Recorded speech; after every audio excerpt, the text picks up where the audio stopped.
Hi, my name is Christy and welcome. Today I wanted to talk about the tropics with babies. So I've been traveling to the Caribbean with my kids since my youngest was 4 months old and my 10-year-old was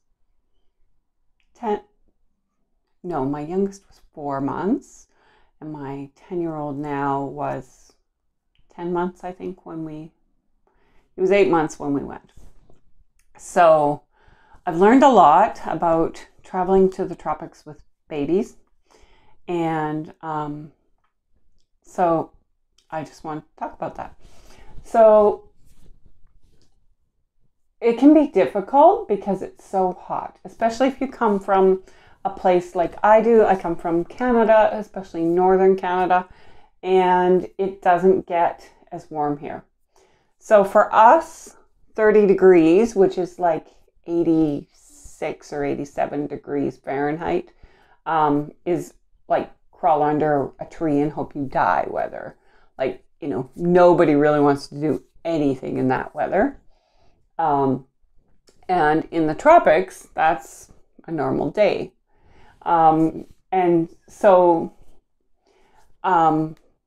my 10-year-old, when he was a baby, he got this thing right here behind his ear, and it looked like this. It kind of looked like a pimple, but it just kept getting bigger and bigger. And so I took him to a pediatrician, and she said it's because he's not clean. And I was like, what do you mean he's not clean? But if you talk to the local moms, they bathe their kids in the morning and they bathe them later on in the afternoon, because to get sweat off, to all of that kind of stuff. And so I started doing that, and then he didn't get any more of those. Another thing that babies can often get, especially in hot tropical climates, is they can get like heat rash. And they can also get a lot of like yeast rashes, like especially on their bum if they're in a diaper a lot and it's not changed often, which can happen, especially, you're at the beach, they're playing or whatever. So what I did was, in a lot of these countries, the kids go without diapers from about 1 year, sometimes even sooner. So they have these really, really tiny little underwear. And so I went shopping and I got a bunch of those. And so if we went to the beach or whatever, I'd take his diaper off and I'd put him in underpants. And it just helped so much. So if he got wet, we could take him off, put a clean pair on, or take him off, rinse them out and hang them up, and they'd be dry in, half an hour or however long, and, kind of thing. And that worked really well. You can usually go to the pharmacy and you can get stuff for the yeast rash. And it's the same thing that like women use for a yeast infection. So you could just bring a tube of Canestin with you. Sometimes they'll get it like under their arms or in their groin area. Another thing to be very careful of is, I don't know about other hot countries, but I know that like in the Dominican Republic, there are a lot of fire ants and they really like sweet stuff. So say the baby has a cookie and they put it down and then they sit on it, they may end up getting bitten by these little fire ants, so you have to be really careful with food. Make sure it's cleaned up and all of that kind of stuff. One time we had my 10-year-old son's dad had given him a cookie in bed. He was kind of crawling around on him, and he had given him a cookie. And then we had left and we came back and he went to lay down with the baby, and he had fire ant bites all over his back because our whole bed was swarming with these fire ants and he didn't notice. So just being very careful about your food and, you know, where you eat it. So after that, we just ate in the kitchen dining area and we made sure that we swept up afterwards. There are ways to get rid of fire ants, and I'll get into that another time, but that's one thing to really watch out for. Another thing to watch out for is sunburn. So I don't generally use sunscreen on babies. We usually try and find a shady area. You know, most of the beaches we've been to have had shady areas and we just park under the shady area and that kind of thing. And then if we want to take the baby into the water or whatever, we put a big sun hat on them. But if sunscreen's your thing, go for it. I don't personally use it. I use long-sleeved shirts and long sleeve shirts and long pants for babies usually that are light colored and, you know, that kind of thing. Another thing to be very, very wary of is mosquitoes. You can buy these mosquito nets that go over the bed and then you can just tie them up during the day when you're not using them. And when we first got to the tropics, I was like, mosquito nets? What do we need mosquito nets for? You know, but then I got to know like the local moms and they were all like, you don't have a mosquito net? How can you not have a mosquito net? And so we got some. And it's a great peace of mind, especially with malaria and dengue and, you know, all of those kinds of things. I got dengue in 2013, right at the beginning of my pregnancy with my youngest. And I would not want that for anyone, especially a child or a baby. So be vigilant that, you know, you have mosquito nets at night. For us, we use mosquito nets and then I have 2 fans. I usually have one at the foot of the bed and one at one of the side of the beds. And it just creates this vortex of wind, I guess you could call it. But we don't ever get mosquitoes even landing on the mosquito net. And it's quite nice to sleep with the fans on. So we do that.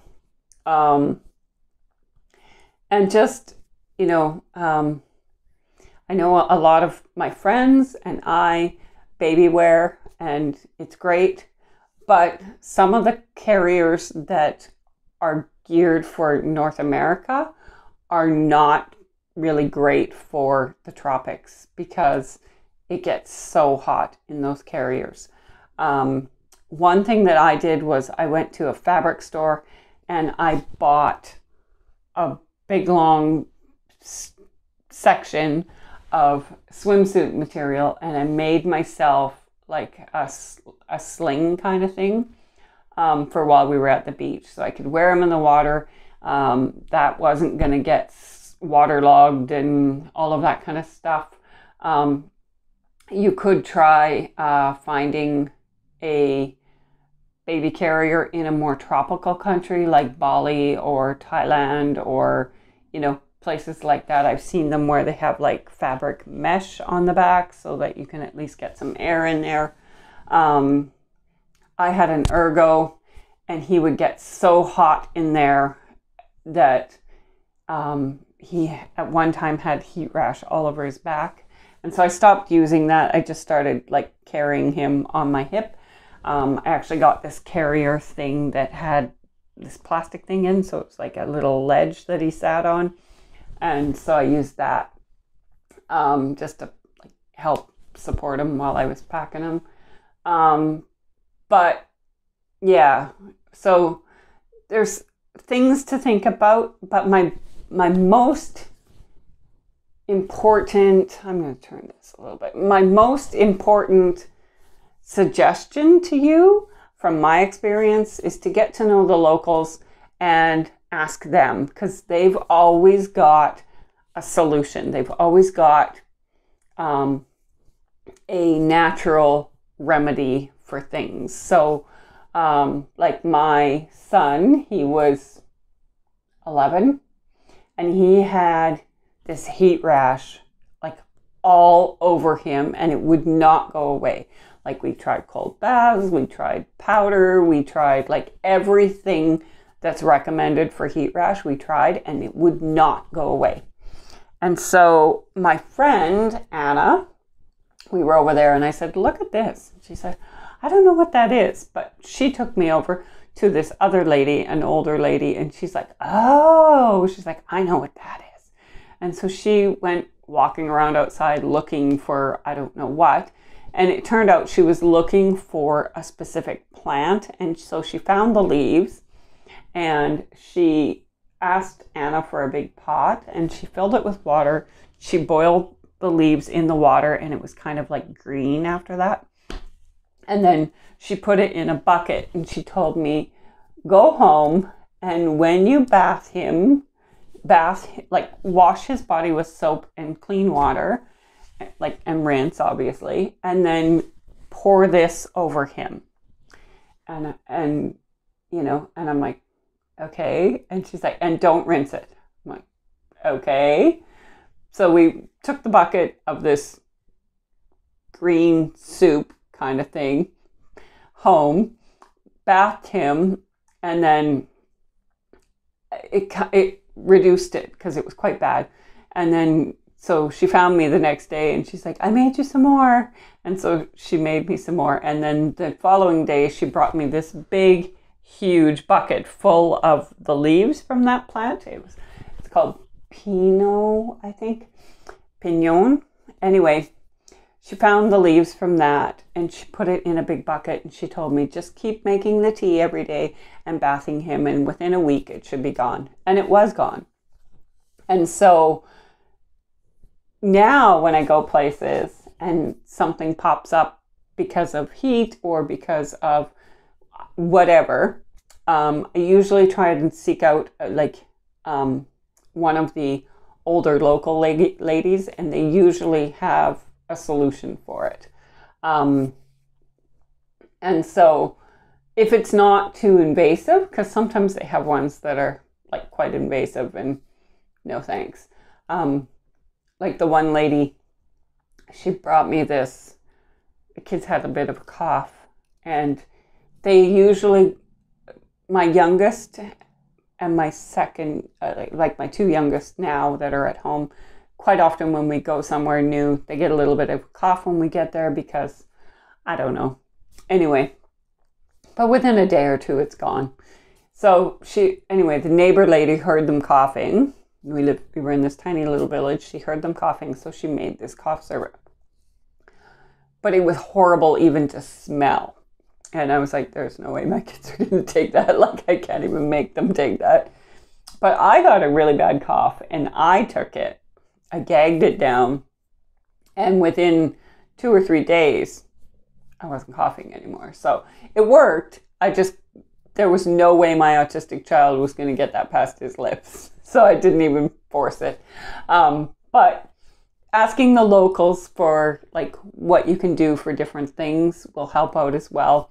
The one local lady told me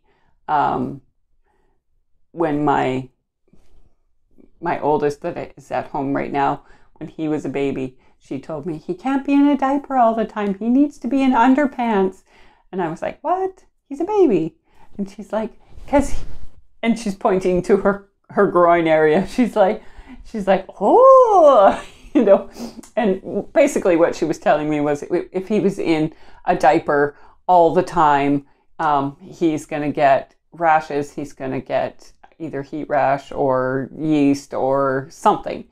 And I was like, oh. And so we bought underpants and put him in those, and we would really only put him in a diaper for, when he was napping and things like that. And we had this big stack of underpants, and we would just, wash them. And if he happened to have a you know, a messy accident, they were cheap enough. They were like 50 cents a piece. I would either, you know, wash them out and use them as a rag if they didn't come clean, or I would just toss them. I know it's not very environmentally friendly, but, you know, you do what you got to do. But there wasn't very many, and he really started to like being in underpants. And so quite often he was just in his underpants and like a little undershirt or no shirt, or he was naked. And you'll notice when you're traveling, maybe not in the big cities, but if you travel outside of the cities into the smaller villages and things, you'll notice, especially in developing countries, that a lot of the kids, the little toddlers and babies, are naked unless they're going somewhere. And it's for their comfort. Another thing, while we're on the topic of the tropics and babies, is anytime that I am traveling and I have a baby, which has been a while, but I had several while we were traveling, I would go and get this one of the, they're quite common in developing countries where people are washing by hand, but it's like a big, giant,